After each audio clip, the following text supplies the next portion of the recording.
Լավ, մեզ ինչպես է ղեկավարը պետք, որ Հայաստանը իրոք հզոր։ Մեզ պետք է այնպեսի ղեկավար, որը կարողանա համակարգային փոփոխություններ անի։ Համակարգային։ Եթե ժողովրդական բառ կա պետության մեջ ժողովրդավարություն կա, ուրեմն պետք է ամբողջ երկիր եղնի համաժողովրդական։ Դե բնական է, բոլորս էլ գիտենք ինչ ղեկավար է պետք։ Ով որ իր երկրի իր ժողովրդի լավ կնա, այդքան բանը կարող եմ ասել։ Ոչ իր շահերի, իր գրբանի մասին է դաժե, այլ զուտ ժողովրդի մեկ երկիր է, որպես խաղաղ լինի, երկրի հարցերը լուծվի։ Խելացի շնորհքով մարդ է պետք մեր Հայաստանի համար։ Խելացի մարդ է պետք մեր երկրին, ոչ թե մենակ ատորա կրվանողներ։ Պետք է լինի հզոր, ուժեղ, կարողանա ժողովրդին ղեկավարել։ Ամեն որ ժողովուրդը իրան դեմ դուրս չգա, որ ժողովուրդը ինտերնետով այդպիսի անհարմար բառեր չգրի։ Մեզ գիտես ինչ քիչմ ցավակի ցեղնի զգաս շայել հեչ բան չի երե չտանին բռնեցել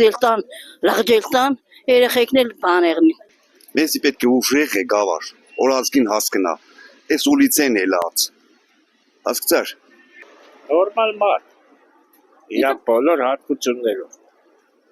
Կամ բան, սնկսիկ ինչ է սկես, մի ներգավի գալը, ինչ է պատկերացնել։ Սիրուն չէ։ Այդպես ես ինձ պահեմ իմ ընտանիքիս մեջ իմ երեխեքս ինձ չեն հարի։ Որ մնաց ենք պետության ղեկավարը։ Այդքան բան։ Ժողովրդի ոգսերով ու վերջ։ Մենք այնքան կորցրել ենք։ Հայա պետք է։ Հայ ազգային մտածելակերպավ եւ սոված չլինի, որտեղ նստի իր համար այդ վլաստինա մեկել փողը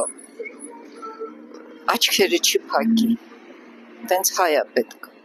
Տղա հայ տղամարդ է պետք։